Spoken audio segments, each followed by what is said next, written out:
monthly cell phone bill was $48.13. So this is the mean. This is the key word here, right? Mean monthly cell phone bill was 48.13 3 years ago. A researcher suspects that the mean monthly cell phone bill is less today. Determine the null and alternative. Choose the correct answer below. We don't have to choose. We just have to write.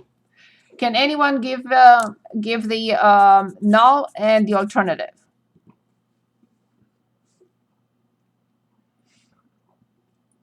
Without looking anywhere. And then we'll select after we write it ourselves.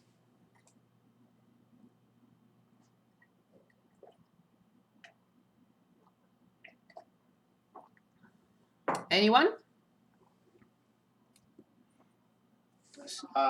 HO equals mean 48.13. Yes. And so mean equals 48.13, and the bill is less today. HA or H1 mean less than 48.13. That's it. Done. Okay, so we definitely have to disregard the first and the third because that's a totally different parameter. It's not the mean, it's the standard deviation of the population. So that's not what we're looking at. So we are looking at B and D, but obviously only one is the correct answer from B and D. Which one? Very good, awesome.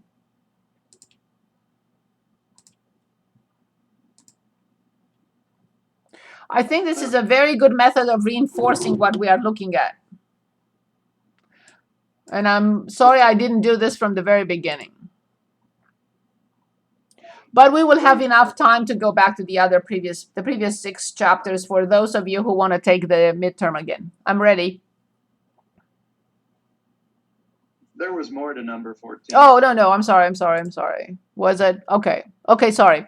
Explain what it would mean to make a type 1 error. So we reject when we shouldn't.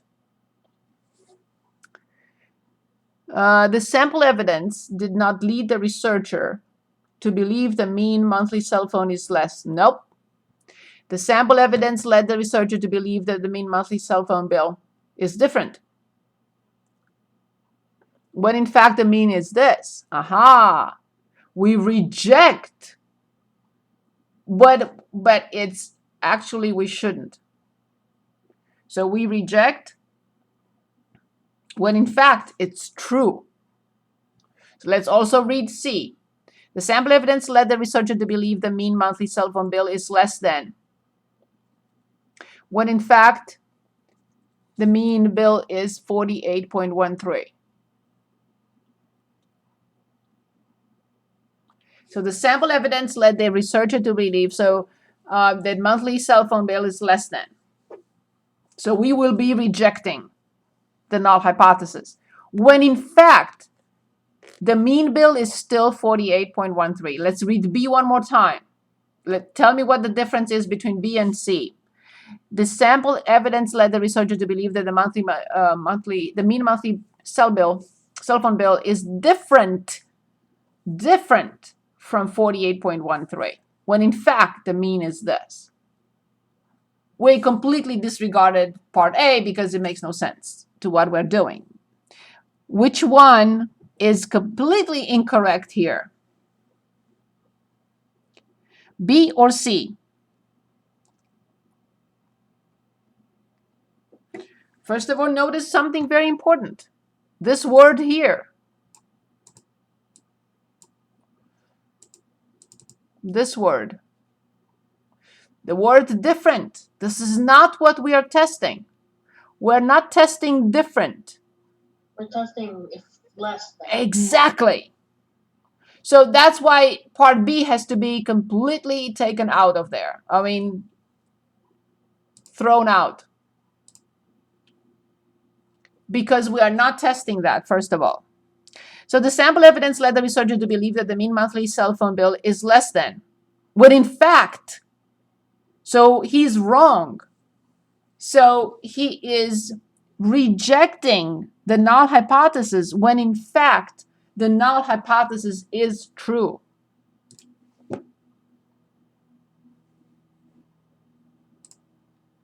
Oh, look at that, there is more.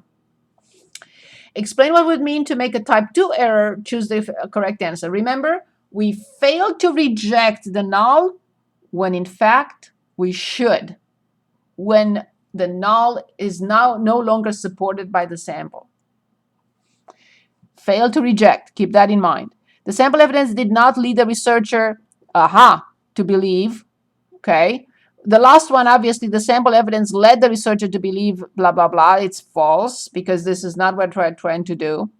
So the sample evidence did not lead the researcher to believe the mean monthly cell phone bill is less than. So he's failing to reject the null hypothesis when in fact the mean bill is less than.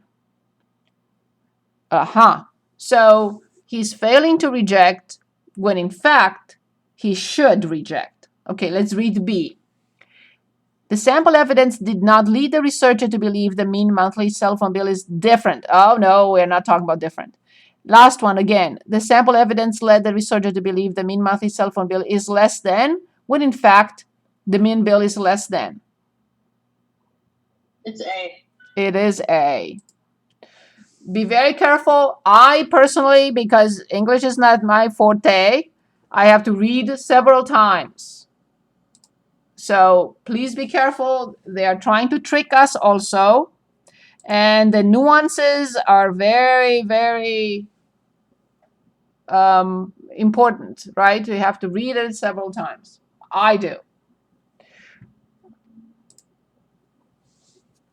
Good. Anything else here? Oh, what did I do? Where did it go?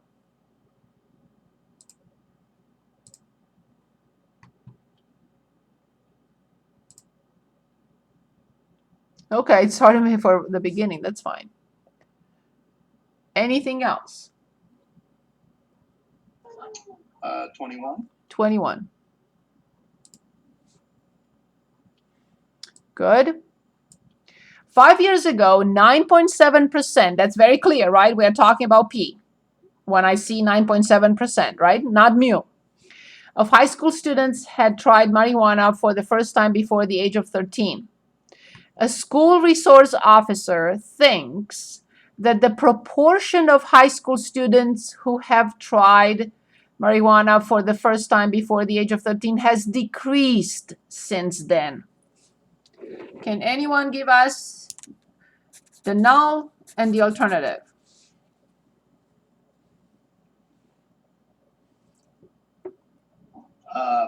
HO is P equals 0.097. Awesome. And the alternative? H1 or HA, and then P is less than Yeah. 0.097. And we will be choosing It's A. good. I don't see the button. What do I do now? Okay, here it is.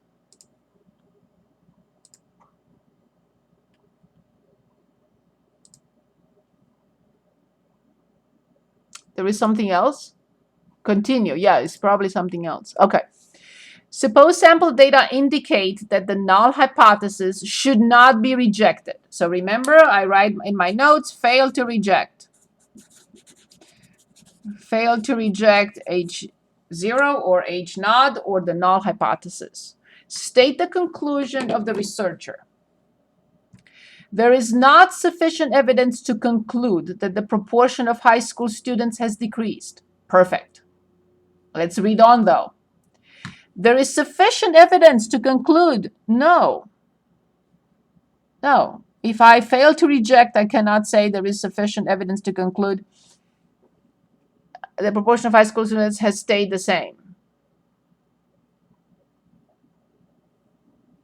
There is not sufficient evidence to conclude that the proportion of, I have to read all of them because we can say it in different ways. So there is not sufficient evidence to conclude that the proportion of high schools has stayed the same. No. There is not sufficient evidence. So we fail to reject. There is not sufficient evidence to conclude that the proportion of high school students has stayed the same. That means that yeah, there are more nuances, as I mentioned. There is sufficient evidence to conclude that the proportion of high school students has decreased. No. No, because then that means that you're rejecting the null hypothesis. There is sufficient evidence to conclude that the proportion of high schools has decreased.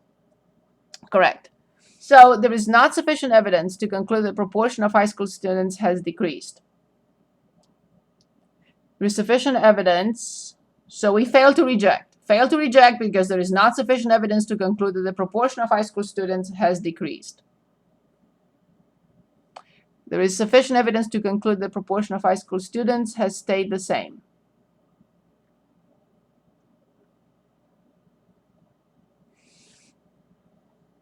I'm thinking of these two. There is sufficient evidence to conclude the proportion of high schools has decreased. There is sufficient evidence to conclude that the proportion of high school students has stayed the same. We're testing the claim, we're not testing the null. So I cannot choose B. There is not sufficient evidence to conclude that the proportion of high school students has stayed the same. No.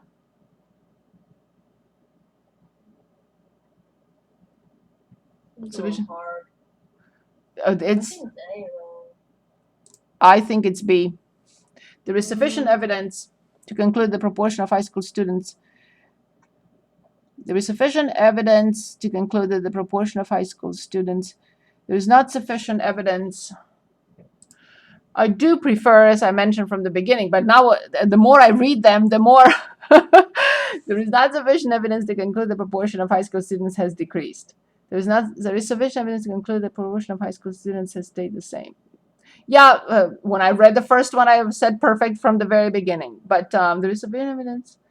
Yeah, I prefer the first one, yes. There is sufficient evidence to conclude the proportion of high school students has stayed the same. Yeah. I would go with the first one.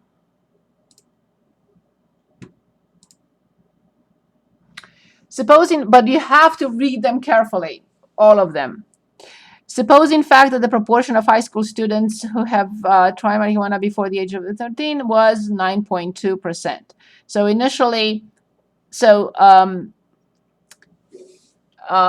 data from before is 0.097. Now, all of a sudden, we have 0.092. So it appears that the sample information supports the claim. So this is what we get from the sample. Suppose, in fact, that the proportion of high school students who have tried marijuana before the age of 13 was type 1 or type 2 error committed. So the sample now is giving us basically a proportion that is lower. In other words, it supports the claim. So the sample now, sample information supports the claim because we got 0.092. So the null hypothesis, so what, was a type 1 or 2 error committed? But are we rejecting or failing to reject? Honestly, we have to reject the null hypothesis because we got this, which is less than. So obviously, on part C, we have to conclude that we reject the null hypothesis. So if that was the school resource officer, the school resource officer committed a type 1 error because he did not reject the null hypothesis when the alternative hypothesis. I would never, in writing, I would never say when the alternative hypothesis is true. I would not write that myself, but the book considers that being correct. I don't consider that. But let's go along with it. I will consider that from the data from the sample supports or does not. I will not conclude that the alternative hypothesis is true. I will not write that ever. But let's go along with what the book says. So, so we have to reject. Type 1 error, he did not reject the null hypothesis. He accepted it on. We don't accept. So this B, when it says the accept, that's never, when you see the word accept, you have to disregard that. So B and C, don't even waste your time. So we're looking at committed type 1 error because he did not reject the null hypothesis when the alternative, so he was supposed to reject the null hypothesis. He did not reject the null hypothesis. Was a type 1 or type 2 error committed? No. So type 1 error is when we reject and we shouldn't. He did not. He failed to reject. So that's the correct answer. So committed a type 1 error because he did not reject. No. When we reject and the null hypothesis should not be rejected, that's type 1. When we fail to reject, he did not reject the null hypothesis when in fact he should have rejected it. That is type 2 error.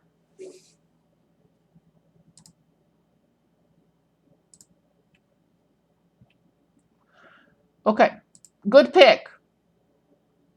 Good pick, Sean. That was a good one. Anything else you'd like to pick? Number 6, maybe do one more. Sure. Do you feel a little bit better about this topic now after going through some problems? Yeah, I do. I just, after the trouble I had with chapter 9, I figured I'd really get some more examples in chapter 10. Good. When in a criminal court, a defendant is found not guilty. By the way, we do not find the defendant innocent. Remember that. We never say the defendant is innocent. We say not guilty. We cannot say innocent.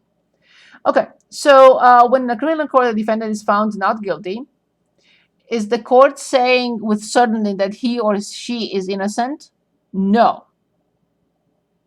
No. We only say that based on the sample that we have, based on the information we have, the data that was collected, we cannot convict him. Okay. We don't say, we conclude that he's not guilty, but we cannot say that he's innocent. No, the court is asking for a second. No. No, the court is saying that the jury is unable to reach a definitive conclusion. No. No, the court is only saying that there is not enough evidence to show guilt. Yes, but I have to read the last one. Yes, it's obviously wrong because the only option for a decision are guilty and innocent. No, no, no, no.